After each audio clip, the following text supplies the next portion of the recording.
What's up mga ka-POV? Today we're here at Honda Cars Pasig for our episode 2 ng POV Test Drive. And for today's video, subukan natin i-test drive yung Honda CR-V RS all-wheel drive at Honda HR-V RS Hybrid eHEV. And of course, special thanks to Sir Carlo ng Honda Cars Pasig and the rest of the team for letting us do the test drive today. Good morning everyone, I am Riza. I am one of the sales team leader here in Honda Cars Pasig. We would like to invite you for our upcoming test drive event. So we wanted to highlight the Prelude test drive experience. So that would be on August 29, 2026. So our Honda Cars Pasig is located beside Padre Pio. So dito lang yan. So ano ba mga dapat i-expect ng ating mga clients during our test drive event? Meron tayong mga exclusive previews during that day, and aside doon is meron din tayong additional discount up to 20,000 for that day. And then ang inaasahan lang namin sa mga clients namin is to release that on the same month or pwede rin namang next month pero first week. Once again, we would like to invite you again for our test drive experience here in Honda Cars Pasig. If you have inquiry, pwede nyo akong tawagan sa number ko na 0954-312-8980. Again, we would like to see you here in our showroom. Thank you!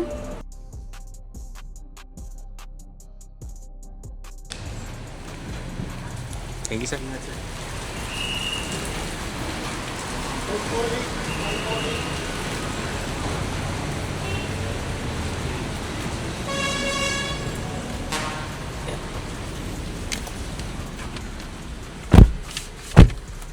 Hindi naman malabo to, sir. Hindi naman, oo. Okay naman. So, ito yung susi nung CR-V Hybrid. Same siya nung Civic natin.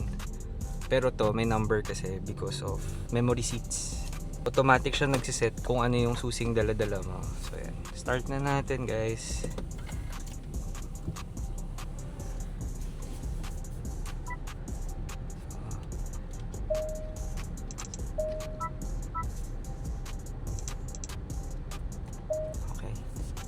Tapos ito din yung gauge cluster ng CR-V. Same lang naman siya ng itsura dun sa Civic.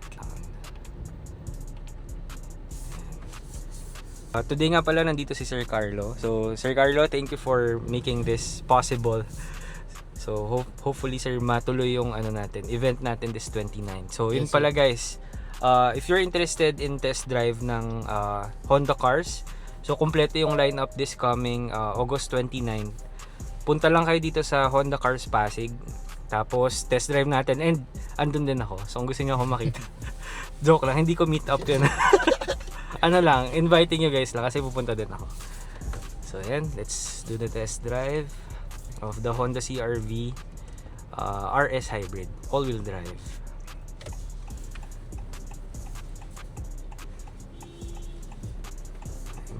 By the way, equipped na rin pala to with 360 camera. So if you're into 360 camera, get the hybrid.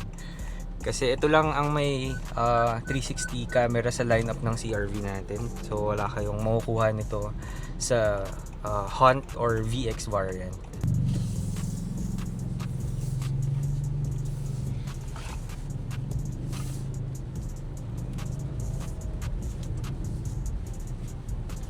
Sir, saan ang ikot natin ito?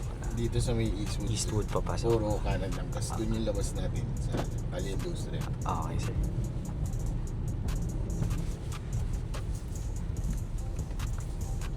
May rain sensing wipers na rin ba to, sir? Meron, sir. Same siya ng Civic. So may rain sensing wipers. Hindi nyo na kailangang manu-manuhin yung pag i-set nyo lang siya to auto. Pati yung headlight niya, the same Yes, lang sir. naman to. Kailangan lang siya iset ka lang. Maganda siya sir pag nakaset, no? Kasi pag na-detect siya ng sensors na dumilim, automatically magbubukas yung yung ilaw niya.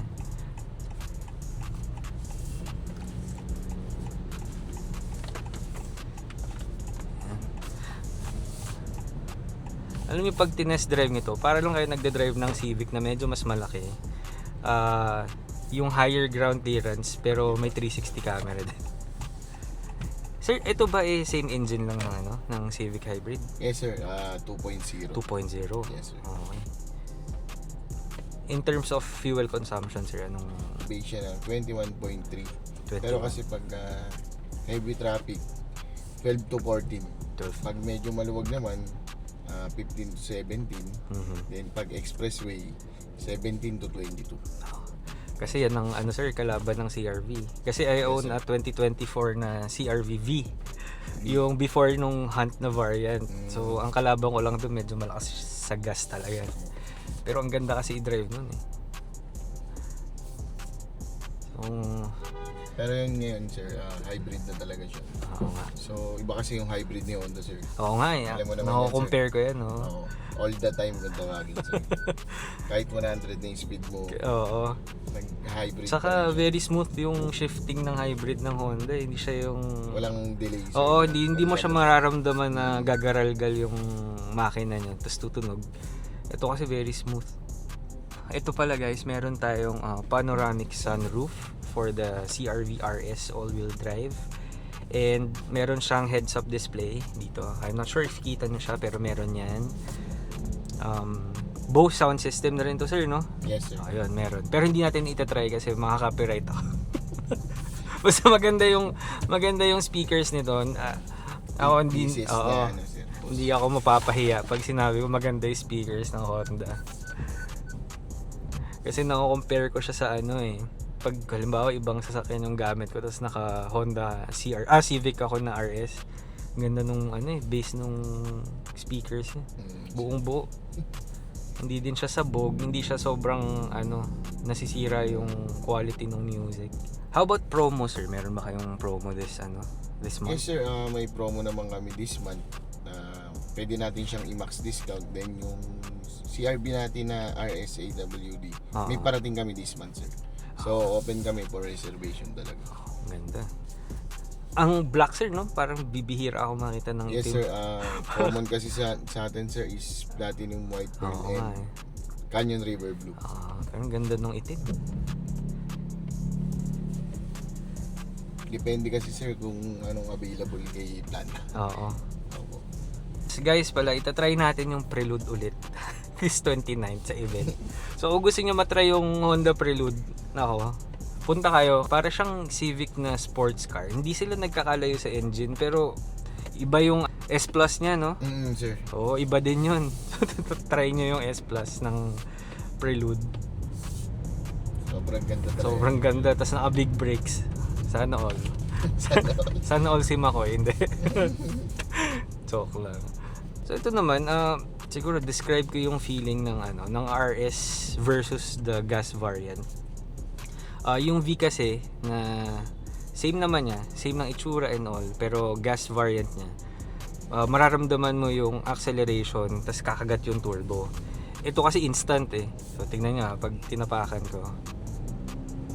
Wala siyang delay, walang ramdam mo yung hatak ng sasakyan kapag inapakan mo yung gas. Kaya kung right tayo sir. Opo. Yung mga tingin nyo nabibitin kayo, ito hindi kayo mabibitin. Panigurado yun. Awayin nyo ako pag nabitin kayo kasi ganda talaga. Ganda ng hybrid nila. Kung mahilig kayo magpunta kung saang malulubak na lugar, ito na yun guys. All-wheel drive is the key. Plus hybrid system. Very smooth yung acceleration. Right, sir.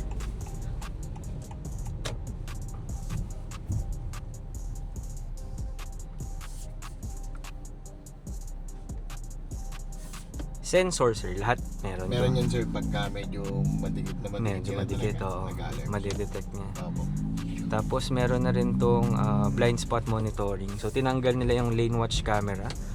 Naalala nyo ba yung lane watch camera sa Civic? Yung pag nag-right turn tayo, may lumalabas na para dito sa screen kung ano yung view sa right side. So ito naman, inalis nila pero pinalitan ng blind spot monitoring. So I think redundant din kasi siya no kung naka 360 ka na. Kasi may camera ka na all sides. The quality inside, same siya with the Civic.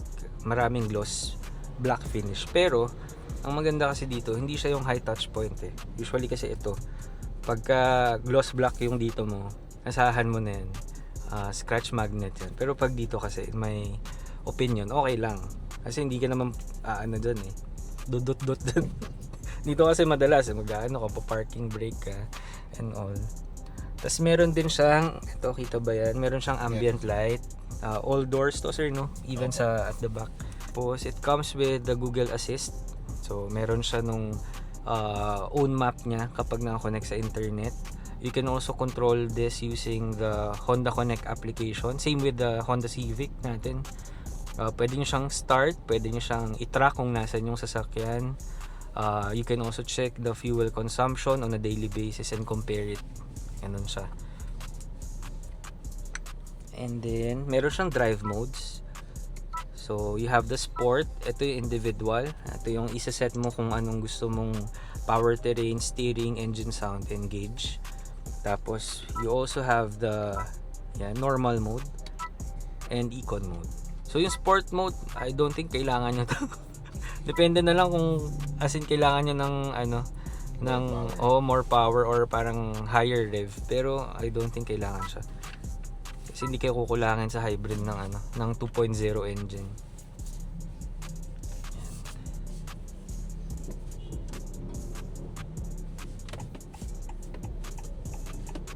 Pagbalik natin, ano sir ang unit na ito-try natin? Isa pa? Yung HRV. HRV. Natin, sir. Hybrid din yan sir, no? Yes. Yun, hybrid din ng HRV.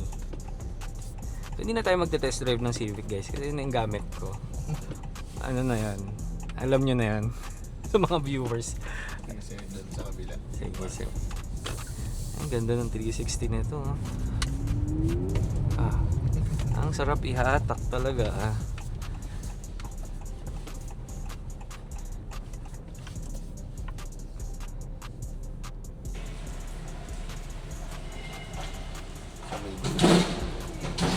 Grabe, ganda nito. Very smooth.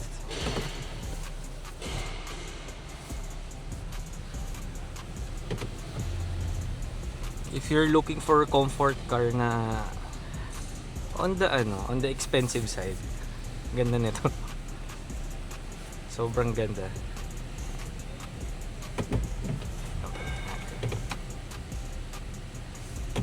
Okay. Okay. Talon tayo sa HRV sir. Bye guys. Thank you sir.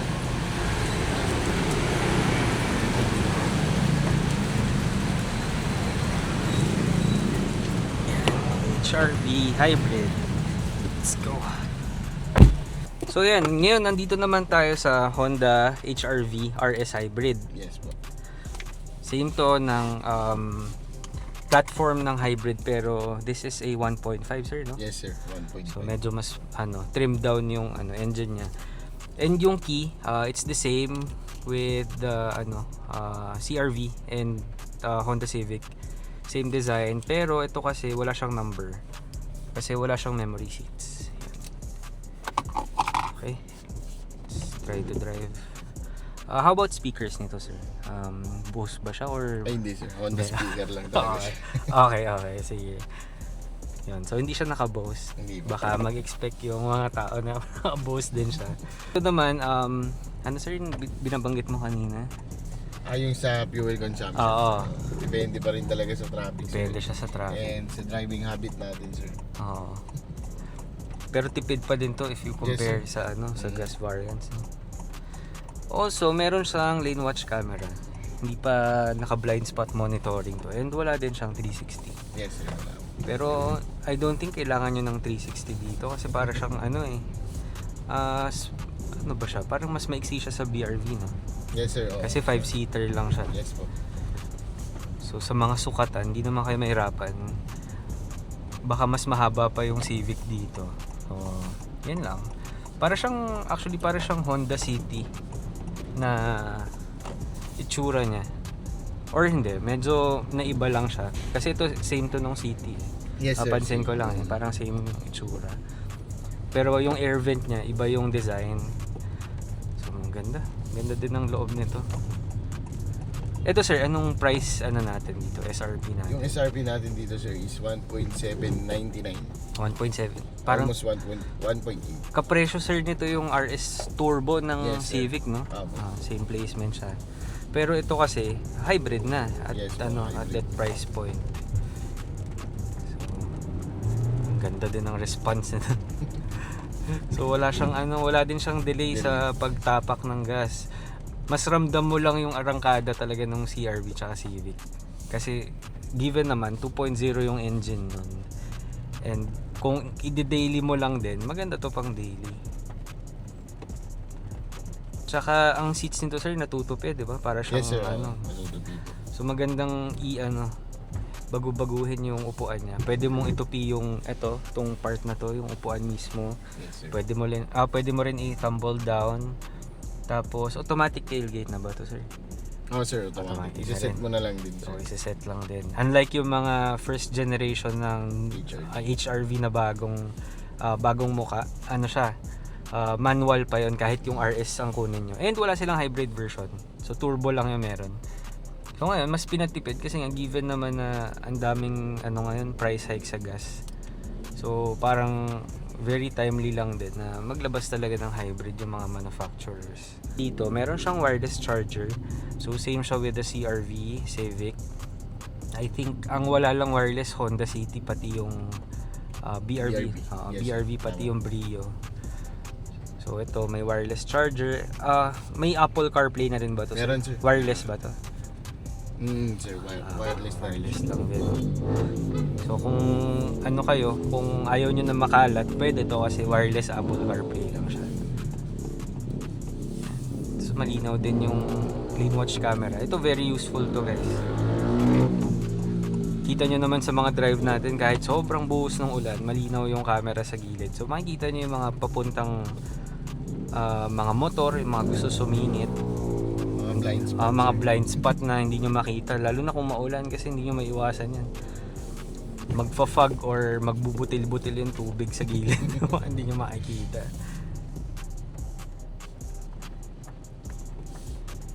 Ayan. Ito very din yung engine niya. Smooth yung shifting. Tapos ang tahimik din ng engine. Wala ka ring marinig na parang gagaral-gal siya. Tapos, ito may mga drive modes din siya. So, Sport, Econ, Normal. Wala lang siya nung individual. So, open. Try natin yung Sport. Yung Sport niya ang mahatak. Parang Econ ng Civic yung hatak ng Sport mode. Instant torque. Balik natin. Ako bigla.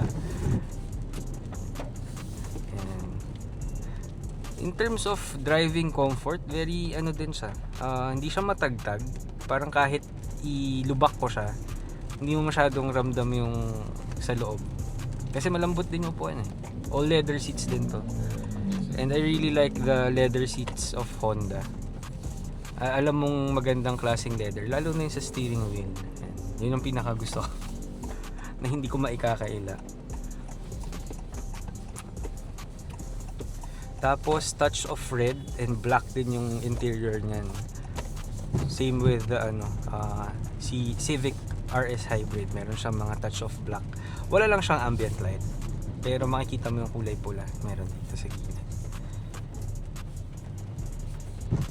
So kung for daily use tapos gusto mo ng hybrid, this one is the entry level na makakuha ka ng hybrid kay Honda. Not unless sir maglabas kayo ng Honda City Hybrid. Wala pa tayong update pero nakita ko sa sir internet parang saan ba sa India ata naglabas na sila. Ibang bansa meron na. So mukha siyang prelude yung bagong Honda City. Mukhang prelude yung labas pero mas in-improve lang yung loob kasi may ambient light, may 360 din siya doon. So I'm not sure if they'll bring it here in the Philippines. But knowing the PH market kasi parang puro EV or hybrid na yung sasakyan talaga. Yes sir. It's the best way to go talaga. Tsaka ang kasi sir ang hybrid hindi lang yung tipid ang makukuha mo, pati yung instant torque talaga. Oo sir. Combination ng power, engine plus electric. Isa pa yun. Pag nag-test drive kayo ng hybrid ng Honda, check nyo ulit pag nag-gas kayo na nasasakyan. Kasi madi-differentiate nyo yung wala siyang rubber band effect. Hindi siya kagaya ng ng other CVTs. Kasi pag CVT mararamdaman mo bubuelo yan eh. Tapos saka kaagat yung yung turbo niya kung naka-turbo. And yung gauge cluster pala nito, guys, combination of ito, anong tawag dito? Traditional to na Traditional. speedometer. Tapos ito naman, screen yan. Although, hindi natin i-control kasi maandar tayo. Ayan. Tapos, automatic, sir, headlight nito, no? Same. So, as long as may Honda Sensing ata, sir, automatic ang headlight niya. Tapos ito, head unit. Hindi din siya nakaka-bother, hindi siya masyadong nakalabas. Hindi din siya ganun kaliit. No, sir. So, ayan nga, yun ang gusto ko sa Honda kasi lahat reachable eh. Hindi talaga ako fan ng ng sobrang laking screen. In my personal opinion. Kasi what if mabasag yung screen? Paano na? Diba? Lalo na aircon control. Ito kasi mabilis eh. Bigla ang ginawin. Pwede mong pindot-pindotin dyan. I-turn mo. And then, ito pala guys, na rin siya. Auto brake hold. So, hindi nyo kayo kailangang mag-handbrake manually. So, mga ganito, instant siya na pepreno mag-isa. So, kaagat yung preno niya, para kang naka-handbrake. Tapos, kapag gusto mo umandar, apakan mo lang yung gas. Ayan. Ano pa ba? Steering feel, very premium. Ito. May red stitching din siya. Tsaka, hindi siya ganun kabigat. Ayan. Hindi mo mararamdaman yung, yung weight ng sasakyan pag nagte-turn ka. Then, may sensors na rin to, sir, no? Yes, sir. Okay, may sensors na rin siya. Yun yung, I think, yan yung mga na-add sa top of the line variants ng Honda. Simula nung nagkaroon ng parang facelift. Ganda nito. May glossy black finish dito. Ito lang, may mga glossy black finish. Itong high touch point. So, kung ako sa inyo guys, pa-PPF nyo yung dito na area kasi naka-gloss black finish yan. Ano yan? Fingerprint magnet din. So, ayan.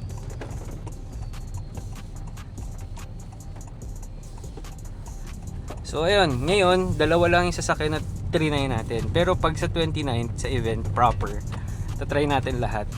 Pati yung Prelude. Kahit yung Civic, tatry natin kahit naka-Civic tayo. Ayan.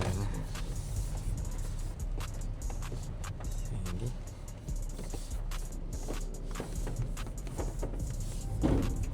Ganda ng hatakan ng hybrid.